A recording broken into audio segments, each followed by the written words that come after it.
அண்ணாச்சி அண்ணாச்சி திருச்சபை என்னாச்சு. யோ, அந்த account number Google Pay number எல்லாத்தையும் ஸ்கிரீன்ல போடியா. இதுங்க கிட்ட காணிக்க வாங்குறதுக்குள்ள உயிர் போகுது. ஐயா நிறைய பிரேயர் ரிக்வெஸ்ட் வந்திருக்கு ஐயா. எல்லாத்தையும் தூக்கி குப்பையில போடியா. எனக்காக ஜோம் பண்ணவே நேரம் இல்ல. இதுல இதுங்க வேற.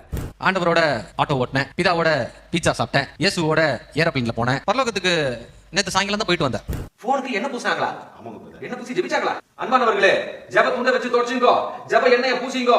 நீங்க இப்படி நிகழ்ச்சி பண்றதுனால மற்ற புறஜாதியினர் மத்தியில கிறிஸ்தவர்களுடைய பேர் ரொம்ப கெட்டு போகுது, ஏன் இப்படி பண்றீங்கன்னு சொல்லி கேட்டிருக்காங்க. கேள்விக்கு பதில் சொல்றதுக்கு முன்னாடி பைபிள் கேரக்டர்ஸை வச்சு நான் உங்களை ஒரு கேள்வி கேட்கறேன். அவங்க செஞ்ச தப்பை மட்டும் சொல்லுங்க. யாக்கோபு ஏமாத்துக்கிறேன், மோசஸ் 40 வயசுலயே கொலகாரன், டேவிட் பர்சேபா, சாலமோனு 700 வயசு பத்தலப்பா, யோனா ஆப்போசிட்டா போனா, பீட்டரு மறுதளிச்ச மேட்ரு, தாமஸை பத்தி என்ன இருக்கு, சந்தேகப்பட்டான்னு போட்டிருக்கு, தாமாரு, தாறு மாறு. இவங்க எல்லாருமே பைபிள்ல முக்கியமான கேரக்டர்ஸ் தானே?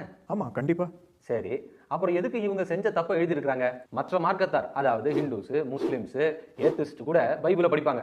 அவங்கெல்லாம் நம்மளை பத்தி தப்பா நினைப்பாங்களா இல்லையா? அன்பானவர்களே, இவங்க என்ன நினைப்பாங்க, அவங்க என்ன நினைப்பாங்க, கெட்ட பேர் வந்துருமே, மானம் போயிருமே அப்படின்னு வேதத்தை எழுதுனவங்க கவலைப்படவே இல்லை. உள்ளதை உள்ளபடி அப்படியே எழுதுனாங்க. அது மட்டும் இல்ல, இதையெல்லாம் படிச்சு நம்மளும் பாடம் கத்துக்கிறோம். கலாத்தியர் நிருபத்தை கொஞ்சம் படிச்சு பாருங்க. அதுல பீட்டர் ஒரு தப்பு பண்ணிடுறாரு. ஐயோ, பீட்டர் அப்போஸ்தலன் ஆச்சே, இயேசு கிறிஸ்துவோட நேரடி சீஷன் ஆச்சே, இவர்கிட்ட போய் நம்ம எப்படி எதிர்த்து நிக்கிறது அப்படின்னு பால் கொஞ்சம் கூட கவலைப்படலங்க. பீட்டர் நீ பண்றது தப்பு அப்படின்னு டைரக்டா சொன்னாரு. அத கலாத்தியர்ல எழுதி இருக்கிறாங்க வேற. அதனால தப்புன்னு சொல்றது தப்பே இல்லை. அது மட்டும் இல்லைங்க, இந்த மாதிரி நம்ம நிதானிச்சு பார்க்கறத மற்ற மார்க்கத்தார் பார்க்கும்போது, ஆஹா இந்த கிறிஸ்டியன்ஸ் ரொம்ப தெளிவா இருக்கிறாங்க, சரி எது தவறு எது அப்படின்னு பிரிச்சு பார்க்கறாங்க, இவங்க கிட்ட போய் நம்ம நல்ல வழியை கேட்டா நமக்கு நல்ல வழியை காமிப்பாங்கன்னு சொல்லி நம்மளை பத்தியும் நம்ம மார்க்கத்தை பத்தியும் பெருமையா தான் பேசுவாங்களே ஒழிய கிண்டல் பண்ண மாட்டாங்க. இந்த ஆங்கிள் நான் யோசிக்கவே இல்லையே. இந்த ஆங்கிள் இல்ல, எந்த ஆங்கிளுமே நீங்க யோசிக்கவே இல்லை. அதுதான் இப்ப பிரச்சனைங்க. அன்பானவர்களே, சிலர் எனக்கு மெயில் அனுப்பி புறஜாதிகள் மத்தியில ஆண்டவரோட நாம தூஷிக்கப்படுது அப்படின்னு சொல்றாங்க.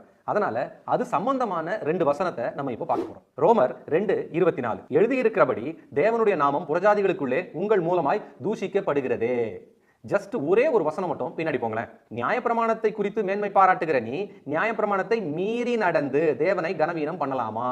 அதே மாதிரி எசேக்கியேல் 36வது அதிகாரத்தை பாருங்க, 16வது வசனம். பின்னும் கர்த்தருடைய வார்த்தை எனக்கு உண்டாகி, அவர் மனுபுத்திரனே, இஸ்ரவேல் வம்சத்தார் தங்கள் சுய தேசத்திலே குடியிருக்கையில் அதை தங்கள் நடக்கையினாலும் தங்கள் கிரியைகளினாலும் தீட்டுப்படுத்தினார்கள். இந்த 2 வசனத்தோட அர்த்தத்தை பாத்தீங்கன்னா, ஆண்டவருடைய ஜனம் அவருக்கு கீழ்ப்படியாம, அவருக்கு பிரியமா நடக்காம, இஷ்டத்துக்கு பாவத்துல வாழும் பொழுதுதான் ஆண்டவருடைய நாமம் புறஜாதிகள் மத்தியில தூஷிக்கப்படும். நம்ம சரி எது தவறு எது அப்படின்னு நிதானிச்சு பார்க்கும்போது ஆண்டவரும் சந்தோஷப்படுவாரு, மற்ற மார்க்கத்தாரும் நம்மளை பாராட்டு.